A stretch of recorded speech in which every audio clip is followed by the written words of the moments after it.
Assalamualaikum warahmatullahi wabarakatuh. My name is Ashraf Yamak Razi. So here I will tell the intro of railway. In the chain of process, material management and its distribution network are typically classed as logistic. This indicates that logistics encompasses all storage activity from product delivery to end users.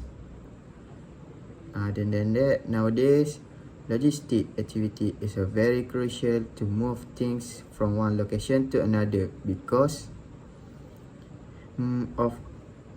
much of our daily life are now conduct online and everyone regardless of age or background orders everything online.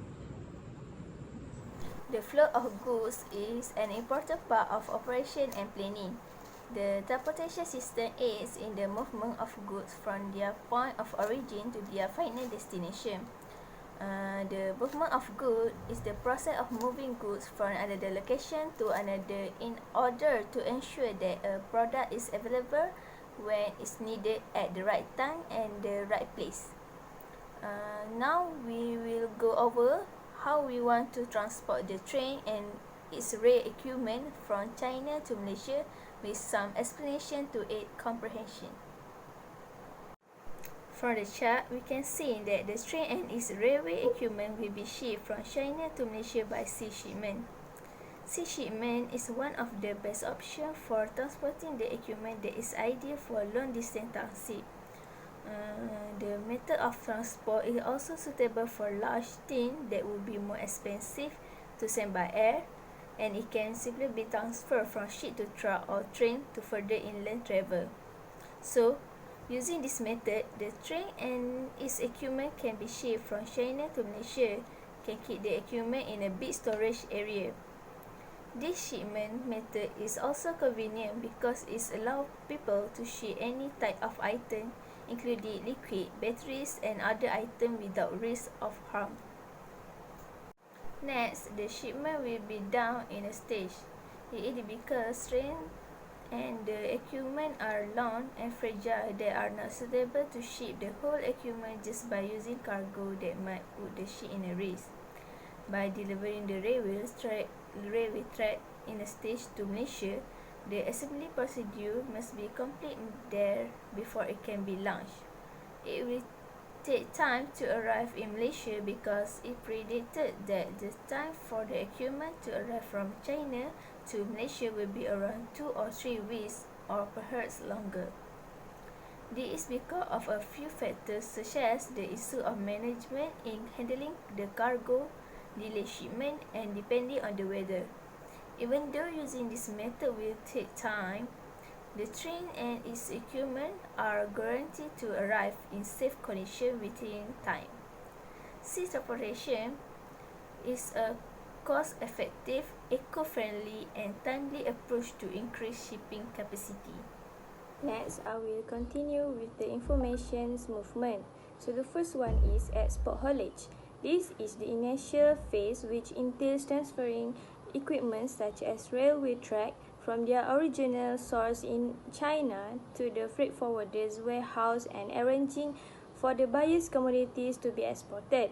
This will be imply the several necessary paperwork required for custom clearance throughout the international shipping process. Following the export haulage step, freight forwarders receiving the cargo will inspect and verify that everything arrives safely. Second is export customs clearance. The export custom clearance process basically involves preparing documents that may be submitted physically or electronically with the consignment.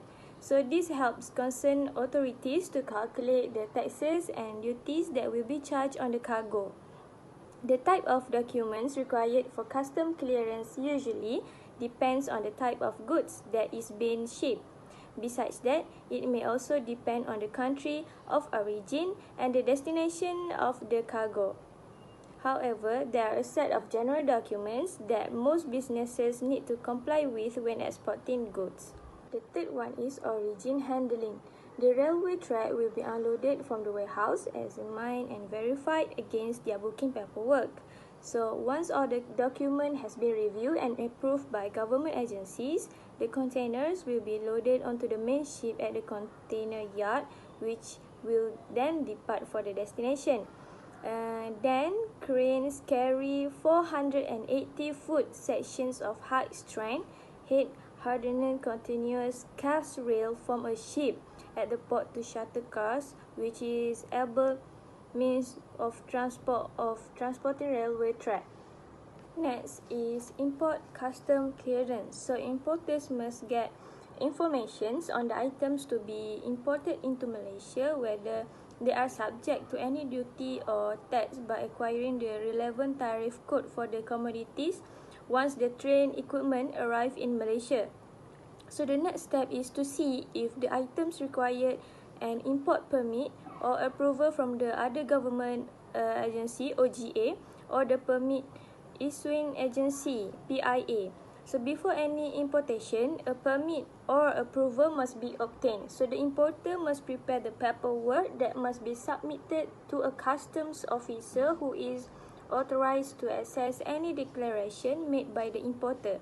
So bill of lading, invoice, packing list, and country of origin certificate are among the documents on the list. So the next step is to have the items inspected by customs. So customs reserve the right to inspect consignments to ensure that they are imported in accordance with laws and regulations. So duties and taxes due on imported products must be paid by the importer at the time of delivery, and once all the payment have been made, custom clearance may be granted once.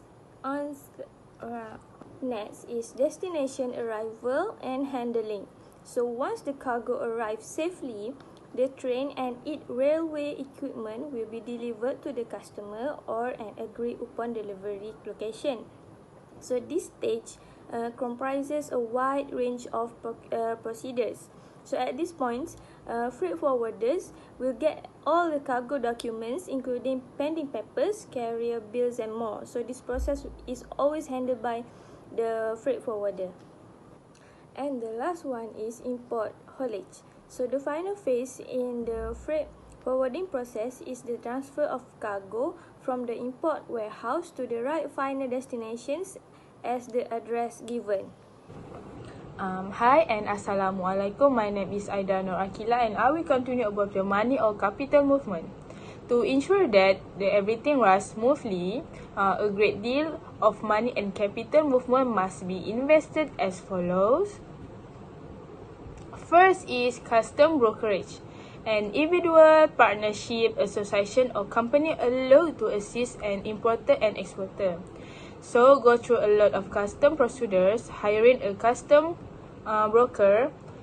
The convenience, since they are already familiar with all the stage involved. The price such as $50 to $100 for hiring the custom broker. The next is container. Cranes carry 480-foot section of high straight, head hardened continuous cast rail from a ship at the port to shuttle cars. So will the railway to become longer but is still reliable. The third was insurance. So may be able to protect our good from any loss and damage now that we have paid for cargo insurance. The cost of insurance range from $200 to $500. Not required, but we encourage it in order to protect our goods. Can avoid any potential issues that could result in a financial loss in the future. And the lastly is accessorial charges. Charges added to the freight invoice for additional services that the carrier may provide. Several of the extra fees may be assessed based on the firm, and the price cannot be estimated because the price is decided by the ship company.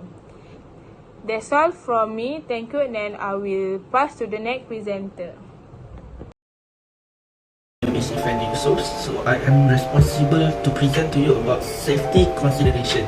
As for cargo safety consideration, which is include preventing thief, product losses and package damage as a result of mishandling during transport and storage. To ensure the safety of the goods, barcode label and electronic marker and reader for recording the entry and leave of goods and warehouse so that we may monitor them while on the road and check delivery in real time, as well as excessive seal to detect unnecessary opening during transit according to logistic night safety system.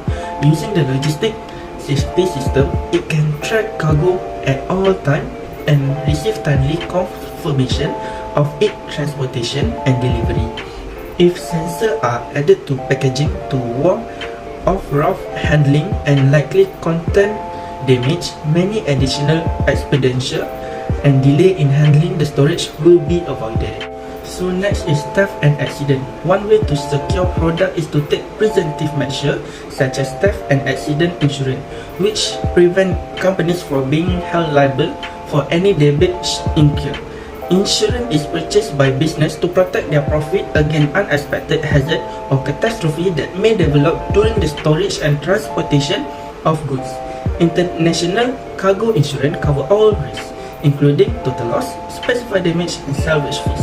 Some insurance companies may charge additional fees to cover a certain illness that aren't covered by the main policy. Furthermore, by putting in place top-notch security measures in loading and storage facility, theft can be avoided. For instance, a CCTV that continuously monitor any activity along the work process or any unexpected event happening for evidence purposes. In addition to legal protection, business must monitor commodities along their route and adjust strategic process in their risk of prevention decision. Last from me is safety system. The safety system include making product registration and control easier to ensure each cargo and storage facility secure, as well as those aid in real-time monitor of object in the transit. From GPS, system for transport vehicle to smart barcode label, safety solution for logistic use technology to monitor and check cargo movement and detect and respond to risk quickly, and also tighten our control over who has the access to our facility. Thus, when it comes to boost logistic safety, having a strategic partnership with a company that has knowledge, experience and technology resources to provide us with solutions that are suitable for our specific need is a wise choice. Okay, so the conclusion is logistic activity is an important component of a successful supply chain. It supports business in dealing with product production, transportation, warehousing and delivery in order to increase sale and profitability. Other than that, a professional logistics service can also help a firm boost its value and create a positive public image. So that's all from me. Thank you.